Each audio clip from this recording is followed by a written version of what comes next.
एक पहाड़ी स्कूल का दरवाजा खुला है, लेकिन अंदर सिर्फ खाली कुर्सियां हैं। बच्चे अपनी किताबें खोलकर बैठे हैं, लेकिन उनके सामने कोई टीचर नहीं है। ये कोई कहानी नहीं है, ये हिमाचल प्रदेश के सैकड़ों सरकारी स्कूलों की आज की तस्वीर है। और अब इसी खाली कुर्सी को भरने के लिए सरकार एक ऐसा प्लान ला रही है जो हमेशा के लिए नहीं, सिर्फ 1 साल के लिए होगा। सवाल ये है, क्या ये प्लान बच्चों का भला करेगा या सिर्फ एक टेम्परेरी पैच होगा जो असली समस्या को छुपा देगा। नमस्कार दोस्तों, मैं हूँ कल्पना वर्मा और आप देख रहे हैं बैठक हिमाचल उत्तराखंड। आज हम बात करेंगे हिमाचल प्रदेश की एजुकेशन सिस्टम से जुड़ा एक ऐसा मुद्दा जो लाखों परिवारों को सीधे प्रभावित करता है। एक तरफ स्टेट के दूर दराज इलाकों में टीचर्स की भारी कमी है और दूसरी तरफ सरकार के पास इस समस्या का कोई परमानेंट हल नहीं है। तो अब क्या नया प्लान आया है और क्या ये सच में काम करेगा? सबसे पहले बात करते हैं उस खबर की जो पिछले कुछ घंटों में सामने आई है। सोर्सेज के मुताबिक हिमाचल प्रदेश सरकार सरकारी स्कूलों में 1 साल के लिए अस्थायी यानी टेम्परेरी टीचर्स की भर्ती का एक नया मॉडल लाने की तैयारी कर रही है। ये मॉडल सीधे तौर पर जम्मू कश्मीर के उस सिस्टम से प्रेरित बताया जा रहा है जहां दूर दराज और दुर्गम इलाकों में टीचर्स की कमी दूर करने के लिए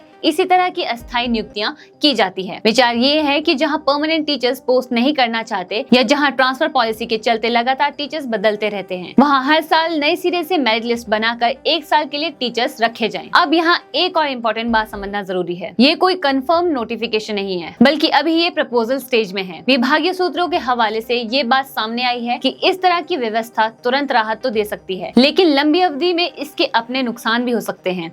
1 साल की नियुक्ति से टीचर्स के पास नौकरी की कोई गारंटी नहीं होती, जिसका सीधा असर उनकी टीचिंग क्वालिटी और कमिटमेंट पर भी पड़ सकता है। ये एक ऐसा पहलू है जिस पर अभी विभाग के अंदर ही विचार विमर्श चल रहा है। अब थोड़ा पीछे चलते हैं और समझते हैं कि ये नौबत आखिर क्यों आई। हिमाचल प्रदेश अपनी भौगोलिक स्थिति की वजह से एक ऐसा स्टेट है जहां बहुत सारे स्कूल्स दुर्गम पहाड़ी इलाकों में स्थित है। कई जगह तो स्कूल तक पहुंचने के लिए घंटों का सफर करना पड़ता है। ऐसे में ज्यादातर टीचर्स इन दूर दराज स्कूलों में पोस्टिंग नहीं चाहते और अगर किसी का ट्रांसफर भी हो जाए तो वह जल्दी ही वापस शहरी इलाकों में ट्रांसफर करवाने की कोशिश करते हैं। इसका नतीजा ये होता है कि ये स्कूल स्थायी रूप से टीचरलेस या अंडर स्टाफ रह जाते हैं और सबसे ज्यादा नुकसान उन बच्चों का होता है जिनका फ्यूचर इन स्कूलों पर डिपेंड करता है। यही वजह है कि सरकार अब इस समस्या का एक नया हल खोज रही है। लेकिन सवाल ये उठता है कि क्या 1 साल के लिए रखे गए टीचर्स जिन्हें अपनी नौकरी की कोई लंबी गारंटी नहीं होती, वह उतनी ही लगन से पढ़ा पाएंगे जितनी एक परमानेंट टीचर पढ़ाता है। कई एजुकेशन एक्सपर्ट्स का मानना है कि जॉब सिक्योरिटी टीचिंग प्रोफेशन में बहुत महत्वपूर्ण होती है। जब एक टीचर को पता होता है कि उसकी नौकरी सिर्फ 1 साल की है, तो हो सकता है वो अपना पूरा ध्यान और समय बच्चों के भविष्य बनाने में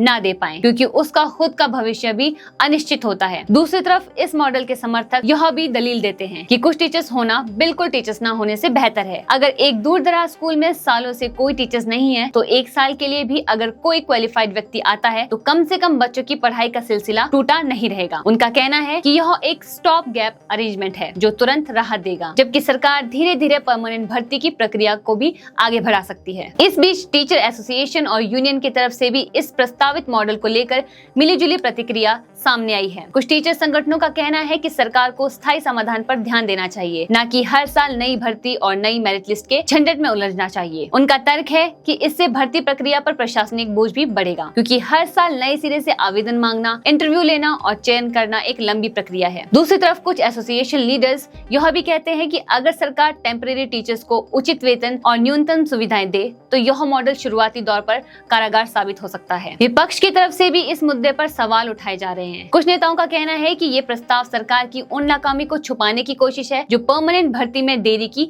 वजह से बनी है। उनका आरोप है कि अगर सरकार समय पर नियमित भर्तियां पूरी करती तो आज 1 साल की अस्थायी मॉडल की जरूरत नहीं पड़ती। सरकार की तरफ से अभी इन आरोपों पर कोई विस्तृत जवाब नहीं आया, लेकिन विभागीय अधिकारियों का कहना है कि दोनों प्रक्रियाएं परमानेंट और टेम्परेरी साथ साथ चलाई जा सकती हैं, ताकि बच्चों की पढ़ाई प्रभावित ना हो। और यहाँ एक और खबर भी सामने आती है जो इस पूरे मुद्दे को और इंटरेस्टिंग बना देती है। हिमाचल प्रदेश सरकार ने अलग से 3468 पदों पर नियमित यानी परमानेंट टीचर्स की भर्ती की प्रक्रिया भी तेज कर दी है। ये प्रपोजल हिमाचल प्रदेश राज्य चयन आयोग हमीरपुर को भेजा जा चुका है और इसमें 19 अलग अलग कैटेगरीज में भर्ती होने वाली है। सरकार का लक्ष्य है कि स्कूलों में खाली पदों को जल्दी भरकर पढ़ाई की क्वालिटी बेहतर बनाई जाए। अब यहाँ एक और दिलचस्प स्थिति बन रही है। एक तरफ सरकार परमानेंट पोस्ट के लिए बड़ी संख्या में भर्ती की प्रक्रिया तेज कर रही है और दूसरी तरफ 1 साल की अस्थायी भर्ती का विचार भी कर रही है। इसका मतलब ये निकाला जा सकता है कि सरकार शायद दोनों तरह के स्कूलों के लिए अलग अलग स्ट्रैटेजी अपना रही है। जहाँ रेगुलर पोस्टिंग संभव है वहाँ परमानेंट भर्ती, और जहाँ कोई भी परमानेंट टीचर्स जाना नहीं चाहता, वहाँ टेम्परेरी अस्थायी मॉडल। अब बात करते हैं इसके आम जनता और स्टूडेंट पर असर की। हिमाचल प्रदेश में लाखों परिवार ऐसे हैं जिनके बच्चे सरकारी स्कूलों में पढ़ते हैं, खासकर उन इलाकों में जहाँ प्राइवेट स्कूल का कोई विकल्प नहीं है। इन परिवारों के लिए ये खबर सीधे उनके बच्चों के फ्यूचर से जुड़ी हुई है। अगर टीचर्स की नियुक्ति सिर्फ 1 साल के लिए होगी तो हर साल नए टीचर्स आएंगे, जिसका मतलब होगा कि बच्चों को बार बार नए टीचिंग स्टाइल और नए टीचर्स के साथ एडजस्ट करना पड़ेगा। ये कंटिन्यूटी की कमी बच्चों की पढ़ाई पर असर डाल सकती है, खासकर छोटे बच्चों के लिए जिनके लिए एक स्टेबल लर्निंग एनवायरनमेंट बहुत जरूरी होता है। दूसरी तरफ उन युवा कैंडिडेट्स के लिए भी ये खबर एक महत्वपूर्ण है जो टीचिंग प्रोफेशन में आना चाहते हैं लेकिन परमानेंट वैकेंसी की कमी के चलते मौका नहीं पा रहे हैं। उनके लिए 1 साल की अस्थायी नियुक्ति भी एक शुरुआत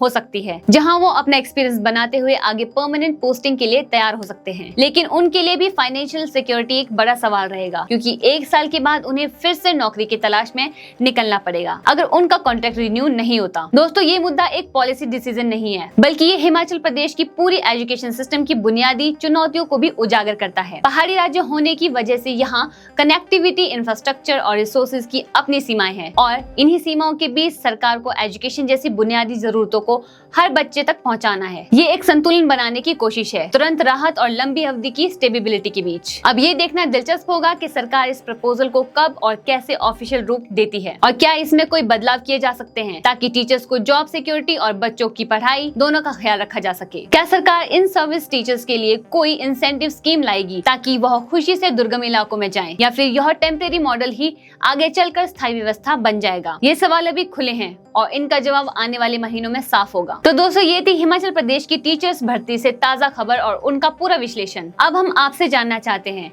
अगर आप हिमाचल के किसी दूर दराज इलाके में रहते हैं या आपके परिवार में से कोई सरकारी स्कूल में पढ़ता है, तो आपको क्या लगता है, क्या 1 साल की अस्थायी टीचर्स भर्ती सही कदम है या सरकार को सिर्फ परमानेंट भर्ती पर ही जोर देना चाहिए? अपनी राय हमें कमेंट सेक्शन में जरूर बताएं। अगर आपको ये वीडियो पसंद आई हो तो इसे लाइक करें और अगर आप हिमाचल और उत्तराखंड की ऐसी ही जरूरी खबरों से जुड़े रहना चाहते हैं तो बैठक हिमाचल उत्तराखंड चैनल को जरूर सब्सक्राइब करें। धन्यवाद।